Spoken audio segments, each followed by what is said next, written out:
Hello students, आज हम UV visible absorption spectra का थर्ड वीडियो लेक्चर पढ़ रहे हैं। इससे पहले दो लेक्चर्स में आप स्पेक्ट्रोस्कोपी क्या होती है उसके बारे में पढ़ चुके हैं और सेकंड वीडियो लेक्चर में इंस्ट्रूमेंटेशन और यूवी विजिबल का जो प्रिंसिपल है वो आप पढ़ चुके हैं। अगर आपको नहीं समझ में आया है तो आप वापस से उन दोनों वीडियो लेक्चर को सुने और समझें। जब आपको वो दोनों लेक्चर समझ में आ जाए उसके बाद ही आप इस थर्ड वीडियो लेक्चर को देखें। पर चूंकि यूवी विजिबल का इंस्ट्रूमेंटेशन पार्ट को समझना बहुत ज़रूरी है तो मैं एक बार वापस से रिपीट कर रही हूँ। यूवी विजिबल स्पेक्ट्रोस्कोपी की जो रेंज है, जो तरंगदैर्घ्य की रेंज है, मैंने आपको बताई थी कि वो 200 से 800 नैनोमीटर के बीच की होती है, जिसमें 200 से 400 यूवी विजिबल की रेंज होती है, यूवी की रेंज होती है, और 400 से 800 विजिबल यानी कि दृश्य क्षेत्र की रेंज होती है। तो इसका जो इंस्ट्रूमेंटेशन यानी कि किस तरह से हम स्पेक्ट्रा ज्ञात करते हैं वो मैं आपको एक बार पुनः रिपीट कर रही हूँ। आप इस चित्र को देखें।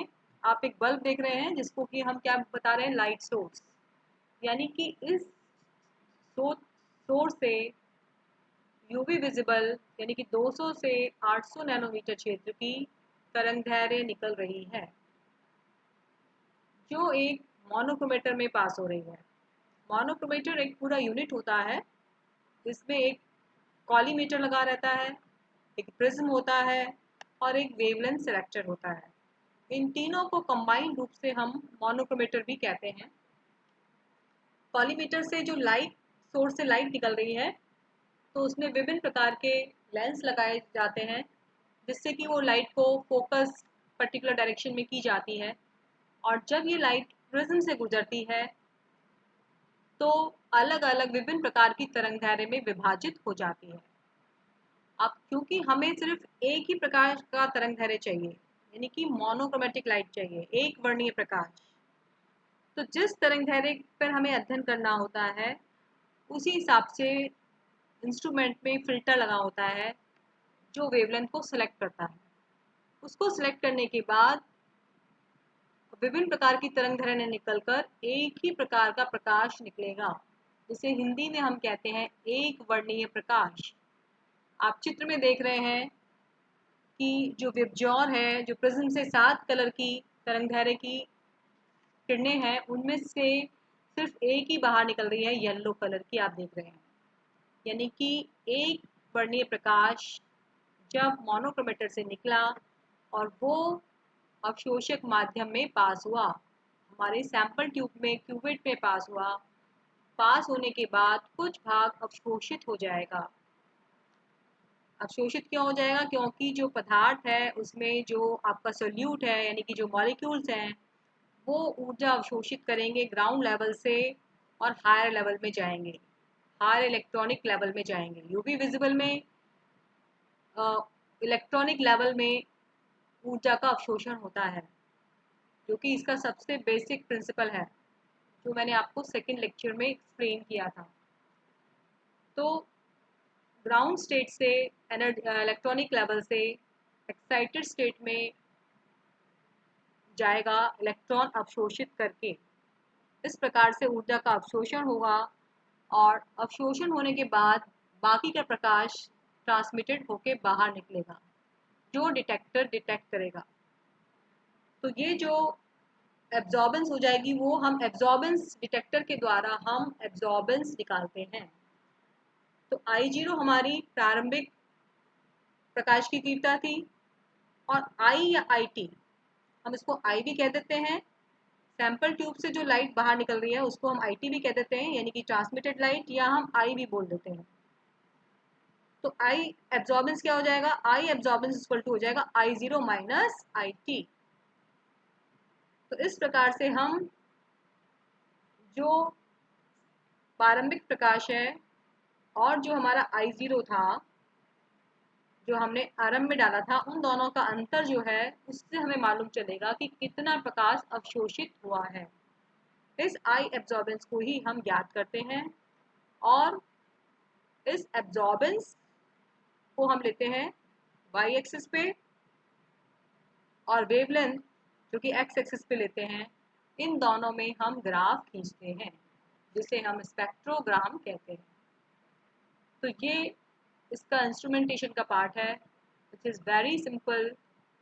तो इस प्रकार से अलग अलग पदार्थ के द्वारा अलग अलग ऊर्जा का अवशोषण अलग अलग तरंगदैर्ध्य पर होता है। जिस तरंगदैर्ध्य पर अवशोषण होता है उसके साथ हम उस तरंगदैर्ध्य और अवशोषण के मध्य ग्राफ खींचते हैं और इस प्रकार से हमें उस पदार्थ के बारे में जानकारी मिलती है। तो सैंपल जो है, हम सैंपल की हैंडलिंग कैसे करते हैं, ये सबसे इम्पॉर्टेंट पार्ट है कि जिस भी सैंपल का हम सोल्यूशन बनाएंगे, जिसका भी हमें अध्ययन करना है, उसका विलयन डाइल्यूट होना चाहिए। और किस विलायक में आप सोल्यूशन बनाएंगे, विलायक ऐसा होना चाहिए जो सैंपल के साथ क्रिया ना करे, इनहर्ट होना चाहिए। ऐसा नहीं हो जिसमें आप सोल्यूट को जिस विलायक में घोलें वो उसके साथ क्रिया कर ले, तो उसके साथ क्रिया नहीं करना चाहिए। और यूजुअली सॉल्वेंट हम ऐसा लेंगे जो सॉल्वेंट खुद कोई ऊर्जा अवशोषित ना करे। जो हमारा यूवी विजिबल का क्षेत्र है उस क्षेत्र के अंदर वो कोई ऊर्जा अवशोषित नहीं करे। तो यूजुअली इसमें हम हेक्सेन लेते हैं, एथिल अल्कोहल लेते हैं, क्योंकि ये जो इनकी जो रेंज है वो 200 नैनोमीटर से कम होती है, अर्थात यूवी विजिबल वाले क्षेत्र के अंदर ये ऊर्जा अवशोषित नहीं करेंगे। तो इसलिए विलायक का चयन करना भी बहुत इम्पोर्टेंट होता है। क्या क्या पढ़ेंगे इस वीडियो लेक्चर में? लैम्बर्ट लॉ पढ़ेंगे, बीयर लॉ पढ़ेंगे और डेरिवेशन पढ़ेंगे। और अगर समय रहा तो हम लिमिटेशन ऑफ लैम्बर्ट्स लॉ भी डिस्कस करेंगे, और नहीं तो मैं इसे नेक्स्ट वीडियो लेक्चर में डिस्कस करूँगी। तो पढ़ते हैं। अभी जैसे मैंने आपको बताया कि जो हमारा पदार्थ है वो ऊर्जा अवशोषित करता है, तो उस अवशोषण के कुछ नियम हैं कि वो कितनी ऊर्जा अवशोषित करेगा, किस पे डिपेंड करेगी, तो उन्हें ही हम कहते हैं एब्जॉर्प्शन लॉ। तो जिसमें सबसे पहला इम्पॉर्टेंट लॉ है वो है लैम्बर्ट्स लॉ, यानी कि जब किसी सममांगी अवशोषक माध्यम से एक वर्णीय प्रकाश गुजारा जाता है तो अवशोषक माध्यम की मोटाई या पाथ की लंबाई, ध्यान से सुने, अवशोषक माध्यम की मोटाई या पाथ की लंबाई के साथ विकिरणों की तीव्रता में हुई कमी आपतित विकिरणों की तीव्रता के समानुपाती होती है। क्या मतलब हुआ इसका? आप नीचे चित्र पे पहुंचे और समझिए इस बात को। पहला मैंने कहा कि सममांगी अवशोषक माध्यम। सममांगी मतलब क्या होता है? सममांगी यानी कि होमोजेनस एब्जॉर्बिंग मीडियम मतलब होता है कि वो विलयन जिसकी किसी भी दिशा में अगर आप जाओ तो उसके सभी प्रकार की जो प्रॉपर्टीज हैं, जो उसके गुण हैं, वो कैसे हो? समान। ऐसा नहीं हो कि हम लेफ्ट में जाए या राइट में जाए, किधर भी ऊपर नीचे कहीं पे भी जाए, एक प्रकार का विलयन होगा, यानी कि उसकी जो भी प्रॉपर्टीज होंगी वो सब समान होंगी। तो ये तो मतलब होता है सममांगी माध्यम का। एक वर्णीय प्रकाश, जैसे मैंने आपको पहले भी बताया फर्स्ट स्लाइड में कि एक तरंगदैर्ध्य का प्रकाश, यानी कि जिसकी तरंगदैर्ध्य एक ही प्रकार की हो, वो हम अवशोषक माध्यम से गुजारते हैं। तो जो लाइट हमने प्रारंभ में गुजारी उसको हम कहते हैं आपतित विकिरण, जिसको हमने इस डायग्राम में शो किया है I0 से, यानी कि प्रारंभिक विकिरण की तीव्रता। और जब ये माध्यम से पास होगी तो कुछ प्रकाश जो है वो रिफ्लेक्ट हो जाएगा, जिसको हमने बाहर की तरफ दिखाया IR से। और अब आप सैंपल ट्यूब में देखिए जिसको लिखा है अंदर IA, यानी कि प्रकाश की तरंगदैर्ध्य अवशोषित हुई, सॉल्यूट के द्वारा कुछ प्रकाश अब्जॉर्ब हो गया। एब्जॉर्ब होने के बाद बाकी जो प्रकाश है वो बाहर आएगा, जिसको हम आई से भी शो कर देते हैं या आई टी से भी शो करते हैं। टी का मतलब ट्रांसमिटेड लाइट होता है, और आई भी लिख सकते हैं। तो इससे आप कंफ्यूज ना हो, कुछ बुक्स में आई भी लिखा है, कुछ बुक में आई टी भी लिखा है, दोनों का मतलब एक ही है। और जो हमारा विलियन है जो हमने इसे लिया है, इसकी सांता क्या है, उसको हम सी से डिनोट करते हैं। तो सैंपल ट्यूब क्या होती है, उसको हम क्या बोलते हैं, क्यूवेट।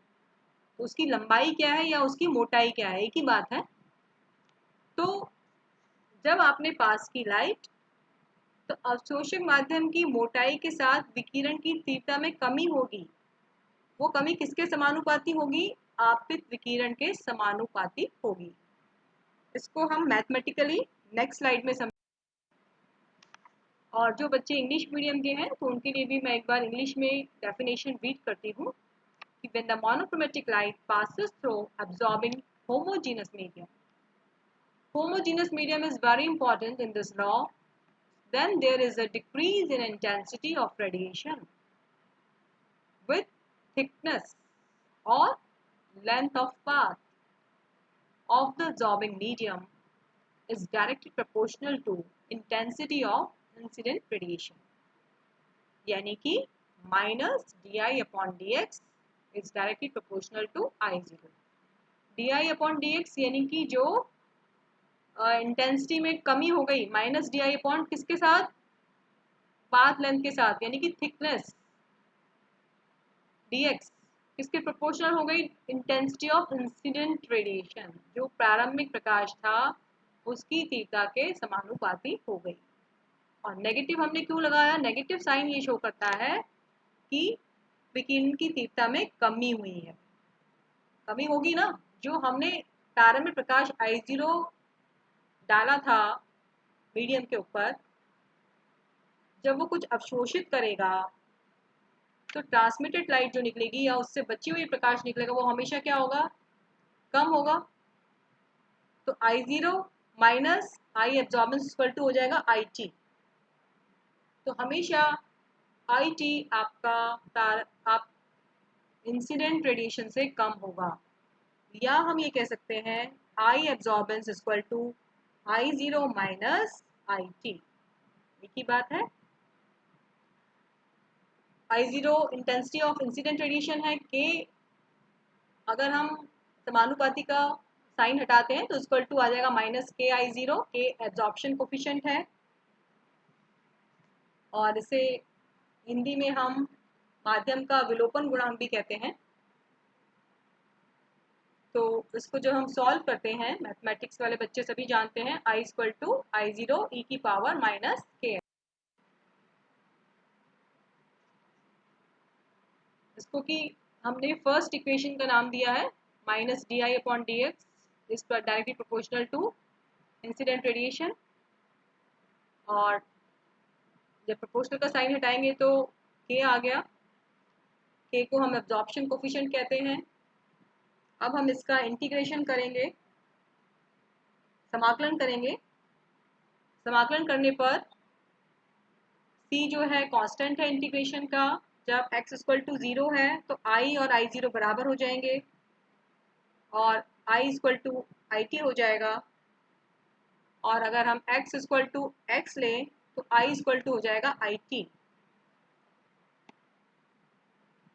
तो इसको हम इक्वेशन में जब रखेंगे तो हमारे पास आ जाएगा integration i upon I zero equal to minus के एक्स, और इसको हम लिख सकते हैं i equal to I zero e की पावर माइनस के एक्स। तो ये इसका डेरिवेशन, और इस प्रकार से हम इसको फर्दर लिख सकते हैं log i upon I zero equal to minus के एक्स अपॉन 2.303 और log i upon I zero equal to minus alpha x. Alpha equal to क्या है, के अपॉन 2.303, जिसे हम अल्फा को हम अवशोषक माध्यम का विलोपन गुणांक कहते हैं।